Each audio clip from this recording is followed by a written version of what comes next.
I'm 99 years old, and I'm still here. That's the strange part, because somewhere along the way, my life continued, but my place in it didn't. You think betrayal comes from strangers, from people you barely know, from situations you can see coming if you look closely enough. But at 99, I learned it comes from the people you trust the most. And the worst part isn't what they did, it's how quietly they did it. So quietly, I didn't even realize I was being replaced. Not all at once, not in a single moment I could point to and say, that's when everything changed. No, it happened slowly, softly, like something being moved in a room while you're asleep. And when you wake up, everything looks the same, but nothing is where it used to be. I live in the same house I've lived in for over 40 years. The same walls, the same furniture, the same window I used to sit by every morning with a cup of tea. But it doesn't feel like mine anymore. Not really. It hasn't for a while. I didn't notice it at first. You don't. When you get older, you start letting go of small things. You tell yourself it's normal. You say, I don't need to be involved in everything. They're just helping. It's easier this way. And maybe, at first, it is. My daughter started handling the bills. She said it would take pressure off me. I agreed. I was tired more often back then. Things that used to be simple started feeling heavier. Writing checks, keeping track of dates, remembering who called and when. So I let her. It felt like a kindness, a small shift, nothing serious. Then came the appointments.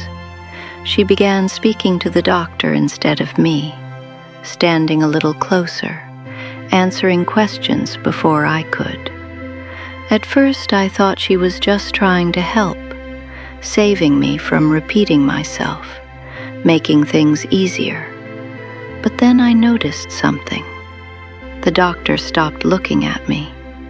Not completely, just less. His eyes would drift toward her, his words would follow, and I would sit there, nodding, like I was part of the conversation, but not really included in it.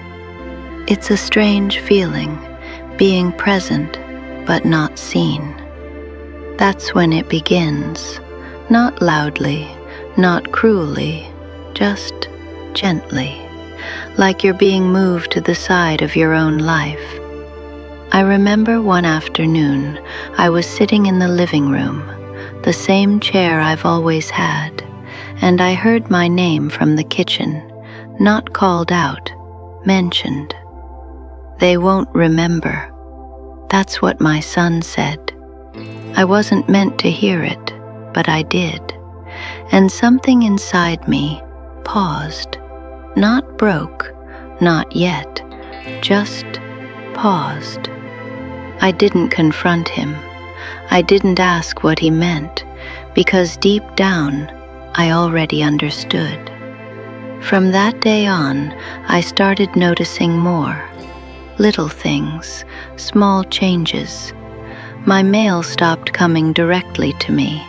It would already be opened when I saw it, placed neatly on the table, as if that was normal, as if I didn't need to be the first to see my own life anymore. Then came the papers, not all at once, one here, one there. Just sign this, Mama. It's nothing important. It's for convenience. Convenience. That word gets used a lot when people are slowly taking control. I didn't question it, not at first. You trust your children. You believe they wouldn't do anything to hurt you. You remember the nights you stayed awake for them, the times you chose less for yourself so they could have more. You don't imagine that one day they might choose less for you. So I signed a few times, maybe more than I should have. I told myself it was fine, that this is what families do. They step in, they take care of things, they make sure everything runs smoothly. And maybe that's true, sometimes. But there's a line, a quiet one, between helping and replacing.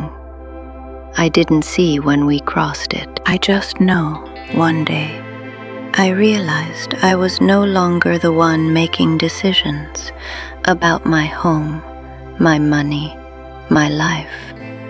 It had all been arranged, handled, decided, and I was informed after, not asked. That's the difference. That's how you know.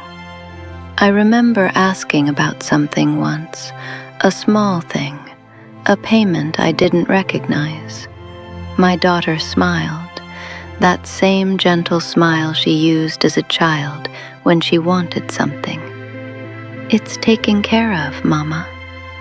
Taken care of. Those words should feel comforting, but they didn't. They felt final, like a door being closed quietly, without asking if I was still inside. Then came the moment I can't forget. I was in the hallway. They didn't know I was there. My son and daughter, talking, low voices, serious. We should probably move forward with it. That's best. She won't understand anyway. I stood there longer than I should have, not because I wanted to listen, because I couldn't move. It wasn't the words, it was the certainty in their voices, like everything had already been decided, like I was no longer part of the equation. That's when it truly settled in. I hadn't been abandoned.